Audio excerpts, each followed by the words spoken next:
Meu irmão, minha irmã, que alegria poder estar aqui com você neste dia para falar sobre o amor de Deus, sobre a graça do Senhor. Eu saúdo você com a gloriosa paz do Senhor Jesus. Que Deus possa abençoar a sua vida, a sua família de um modo especial, como Ele já tem abençoado, tem te guardado, tem cuidado de você com todo carinho, com todo amor. Eu gostaria de hoje falar sobre este assunto que está na página 36 da nossa revista, a revista que nós estamos acompanhando da classe dos adultos, que tem por título Tão Grande Salvação. Na lição de número 6, na página 36, ele fala de 6 perguntas importantes relacionadas ao pecado. Pecado é um assunto que nós já estamos estudando na escola bíblica já há 2 domingos, e eu queria apenas fazer a leitura da definição de pecado, que é esta: pecado é qualquer falta de conformidade com a lei moral de Deus em atos, atitudes ou natureza. Falta de conformidade com a lei de Deus. Transgressão aos preceitos divinos, rebelião ao que Deus estipulou para cada um de nós. Tudo isso são definições de pecado. Mas a primeira pergunta que nós vamos falar hoje na nossa lição é: o que é o pecado original? Por que nós somos culpados do pecado de Adão? Esse texto ele está em Romanos, capítulo 5, do versículo 12 até o versículo 19. Eu gostaria que você fizesse a leitura aí na sua casa desse texto, que ele é um pouco extenso, e eu queria que você fizesse a leitura aí para que nós pudéssemos continuar a lição. Leia esse texto, Romanos 5, 12 a 19. Esse texto, ele nos dá a conclusão que todos os membros da raça humana são representados por Adão no seu teste lá no Jardim do Éden. Esse é a culpa herdada.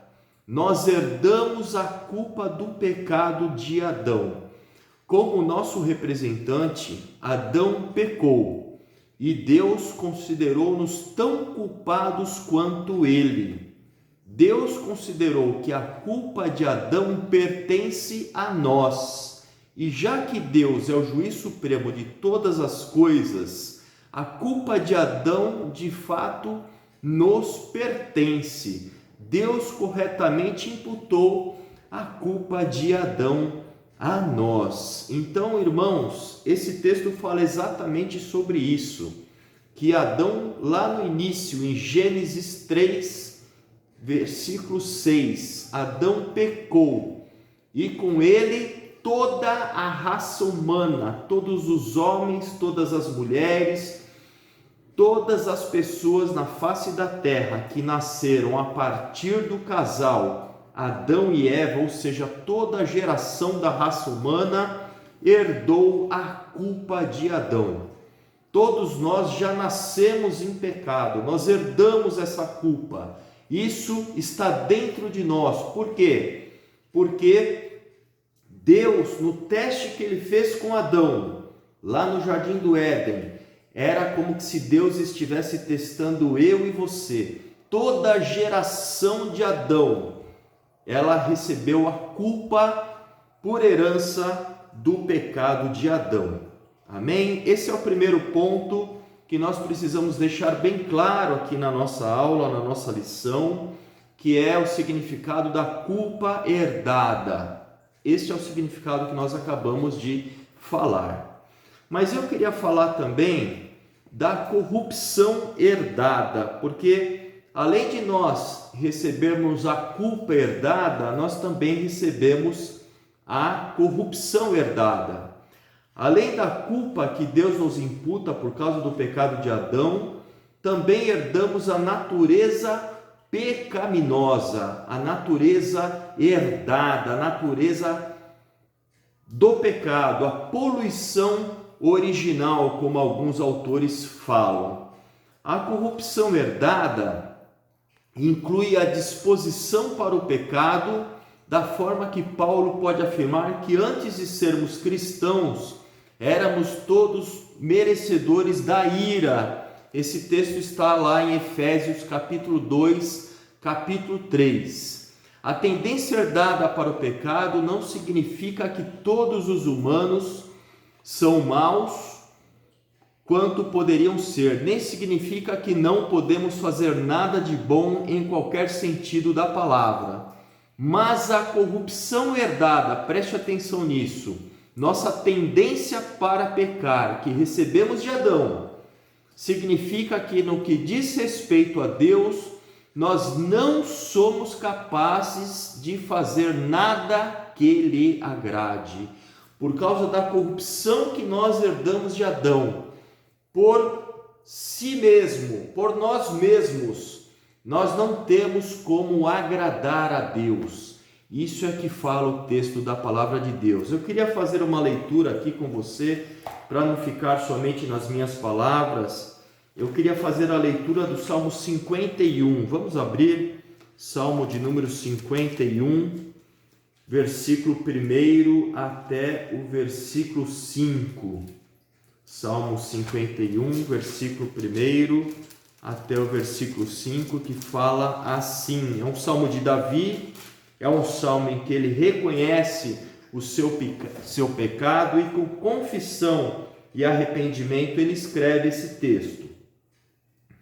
Compadece-te de mim, ó Deus, segundo a tua benignidade, segundo a multidão das tuas misericórdias, apaga as minhas transgressões.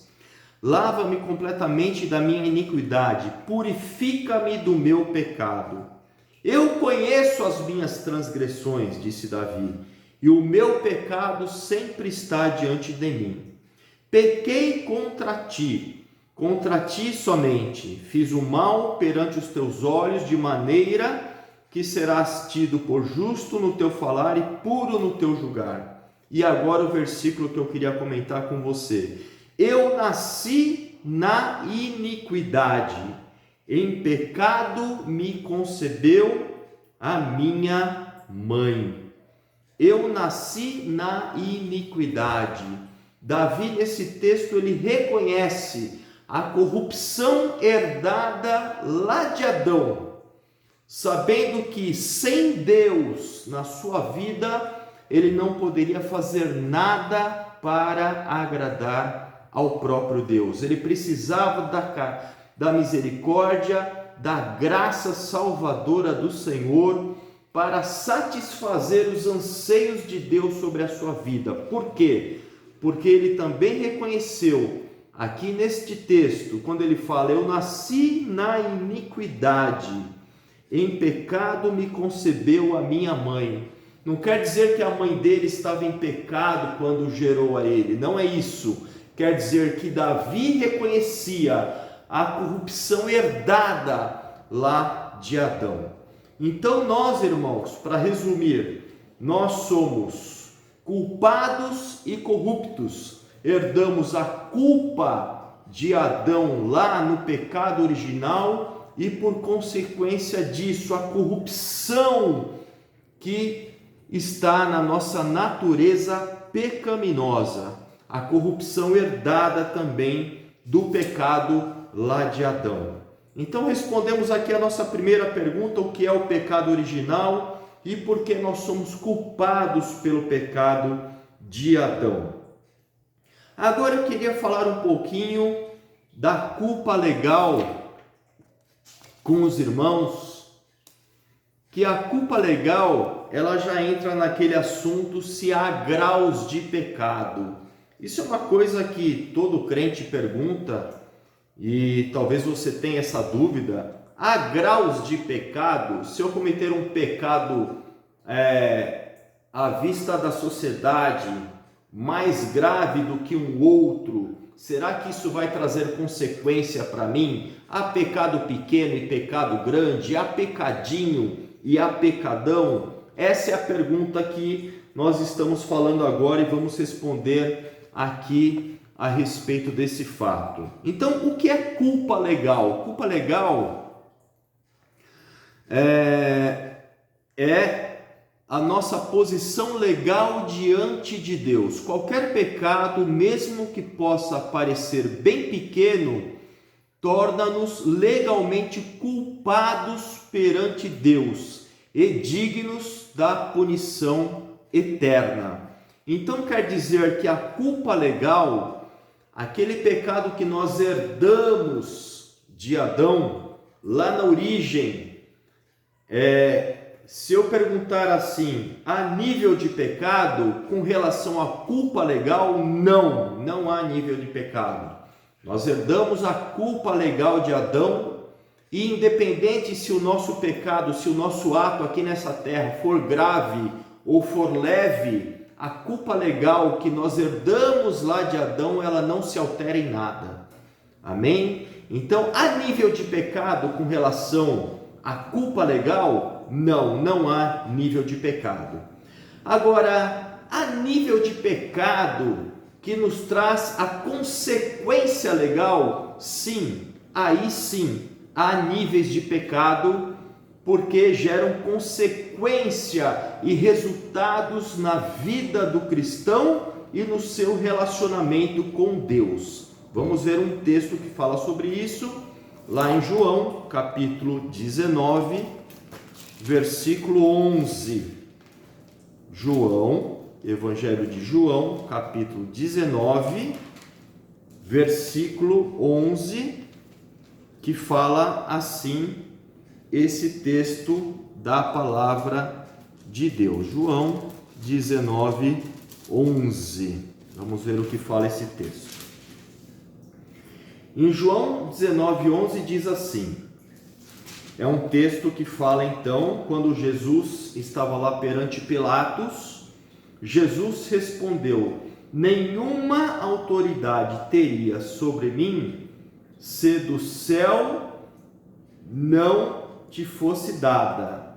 Por isso, quem me entregou a ti, maior pecado tem. Então, Jesus aqui está falando de Judas, que foi o discípulo que entregou ele aos soldados romanos para ser preso. Não é? Então, ele fala assim, por isso, quem me entregou a ti, maior pecado tem. Dando a ideia de uma classificação, um nível de pecado, imputando a Judas, aquele discípulo que andou com Jesus durante o ministério terreno de Jesus, este discípulo, como uma pessoa que participou das ações de Jesus em loco, a todo momento. Então essa pessoa, quando entregou Jesus a ser crucificado, entregou Jesus aos soldados romanos, Jesus disse, ele tem um pecado maior. Olha que interessante. Um outro texto fala Mateus, capítulo 5, Sermão do Monte, versículo 19. Vamos ver esse texto. Aquele, pois, que violar um destes mandamentos, posto que dos menores, e assim ensinar aos homens, será considerado mínimo no reino dos céus. Aquele, porém, que os observar e ensinar, esse será considerado grande no reino dos céus. Mínimo e grande no reino dos céus. Dá a impressão de uma classificação aqui também, nesse texto de Mateus 5,19. Então, irmãos, com relação à culpa legal, nós não alteramos em nada, não há nível de pecado com relação à culpa legal. Mas com relação à consequência legal, sim, há consequências diferentes que refletem o resultado da nossa vida e no resultado também do relacionamento que nós temos com o próprio Deus. E aqui eu vou aproveitar também já para responder a pergunta número 5 da revista, da página 41, que fala assim: pessoas de moral muito elevada também são pecadoras? O que você acha? Aquelas pessoas que você olha na igreja e falam assim: puxa, essa pessoa ela não tem pecado, não é possível. Esse homem é um santo, essa mulher é uma santa. Essas pessoas com moral mais elevada, será que elas são pecadoras também? Essa é a pergunta. Então eu queria ler um texto aqui deste livro de apoio que fala exatamente sobre isso. Ele fala sobre a consequência legal que é alterada, sim, nós já falamos a respeito disso, por causa do nível de pecado, e nós vamos falar também agora se essa pessoa que eu e você imaginamos como a pessoa ideal, será que ela peca diante de Deus? Vamos fazer uma leitura aqui que é bem esclarecedor esse texto deste livro de apoio que nós temos aqui. Em geral, podemos dizer que alguns pecados têm consequências mais danosas que outros e trazem mais desonra a Deus ou causam mais danos a nós mesmos, a outros ou até à igreja. Além disso, os pecados cometidos deliberada, repetida e conscientemente, com o coração endurecido, são mais desagradáveis para Deus que os que são feitos na ignorância e não são cometidos repetidamente, ou são feitos com uma mistura de motivos puros e impuros, e são seguidos de remorso e arrependimento. Olha que interessante. Assim, as leis que Deus deu a Moisés em Levítico fazem provisões para os casos em que as pessoas não pecam intencionalmente. Um pecado não intencional ainda é um pecado. As penalidades requeridas e o grau do desprazer de Deus que resulta do pecado são menores que no caso de um pecado intencional. Já os pecados cometidos arrogantemente, desprezando os mandamentos de Deus, são considerados mais sérios.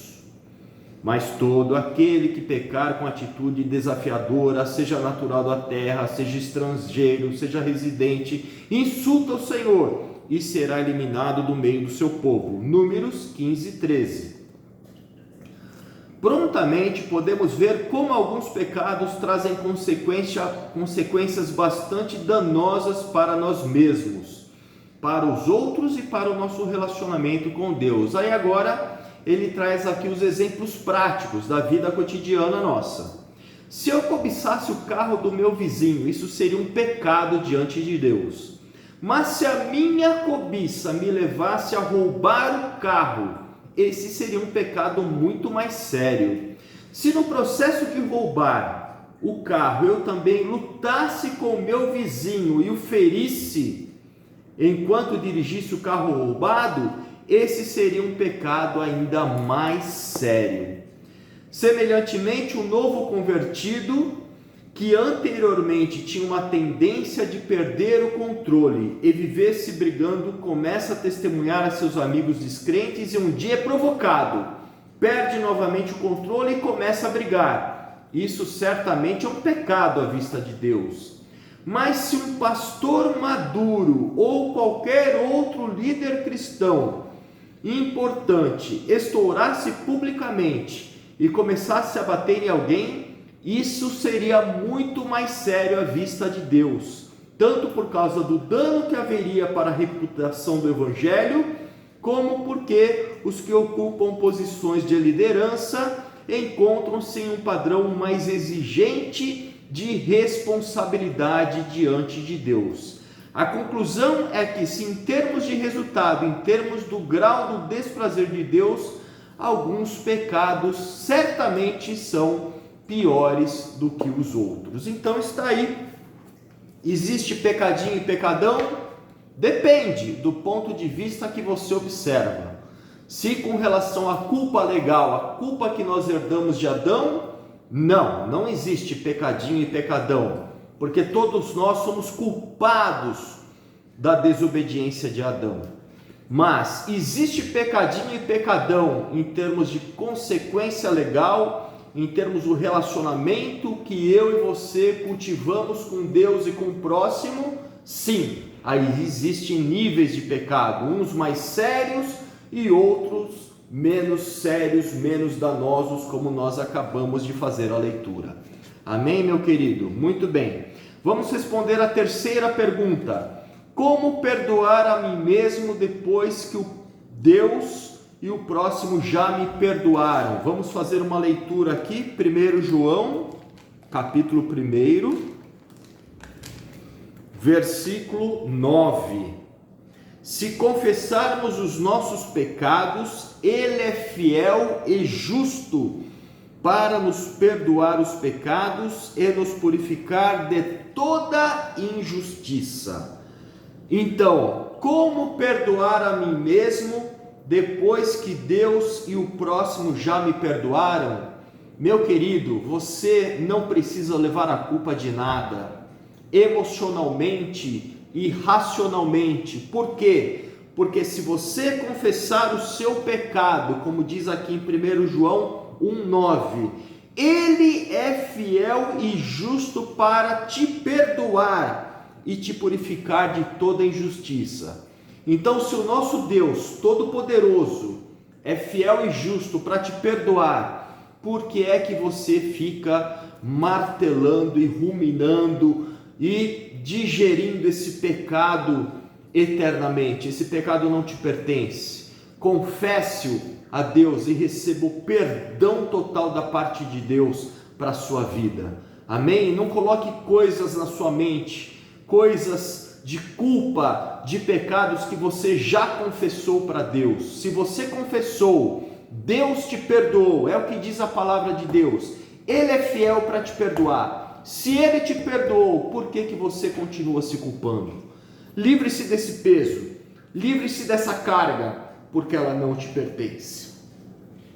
Amém? Louvado seja Deus. O nosso desejo de não pecar é realmente honesto? Vamos abrir 1 Coríntios, capítulo 9.